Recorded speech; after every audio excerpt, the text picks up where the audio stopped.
huffed and stormed off in annoyance. They exchanged glances. "What is wrong with him?" Magnus's wife asked, stunned by the man's reaction.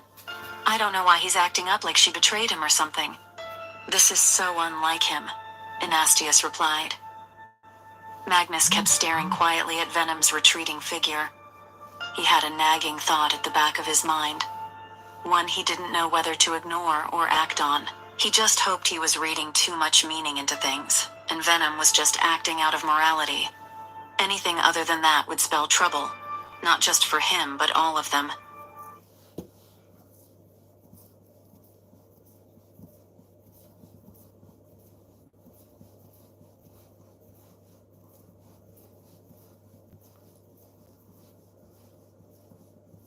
Aurora felt uneasy as Venom's icy stare remained on her. Throughout the feast, she felt the Elder's eyes bore holes in her skin. Even when she met his eyes, he didn't bother to look away. He continued staring at her coldly, like she had done the worst thing possible. Aurora couldn't wait for the feast to be over so she could get away from those eyes. They were stressing her out. Venom could tell his gaze made the Queen uncomfortable, and it pleased him. He wanted her to be uncomfortable. He wanted her to feel his judgment. He had expected much better from someone who claimed to be deeply in love with another. How could she even let the king close enough to get her pregnant in less than 2 weeks? The whole thing made him furious. Aurora couldn't take it anymore. She excused herself in the pretense of fatigue and hurried out of the hall. Venom finished his drink and slipped out of the hall after her. Aurora felt his presence in the dark hallway and faced him with annoyance. "What is your problem? You wouldn't stop glaring at me and now you're following me as well. What do we call this?" she asked frankly. "You're pregnant for the king." Venom paused to watch her reaction. She remained indifferent, and his disappointment morphed into anger. "How could you?" He exasperated, and Aurora was taken aback by his aggressiveness. "How could I what?"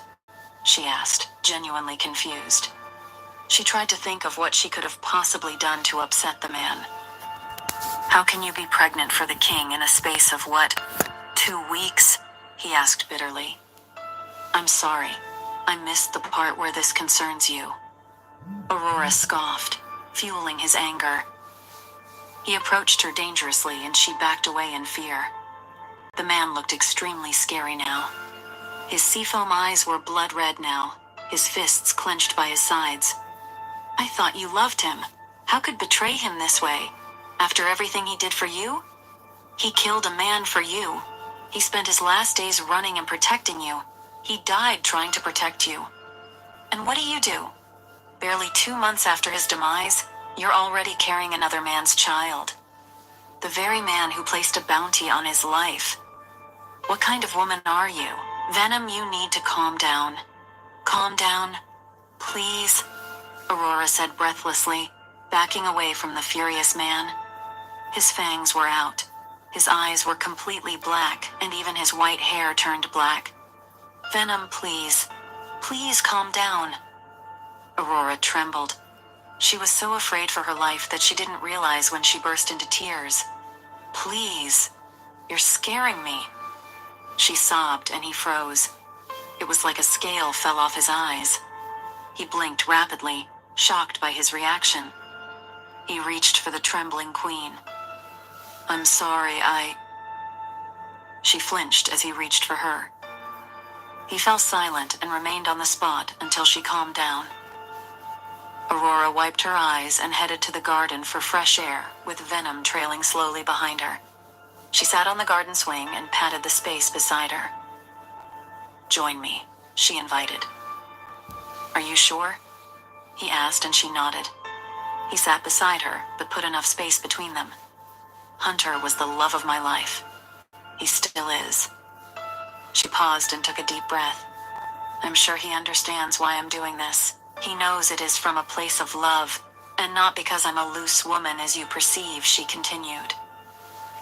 "You call carrying another man's seed love?" Venom scoffed. "I do not owe you any explanations."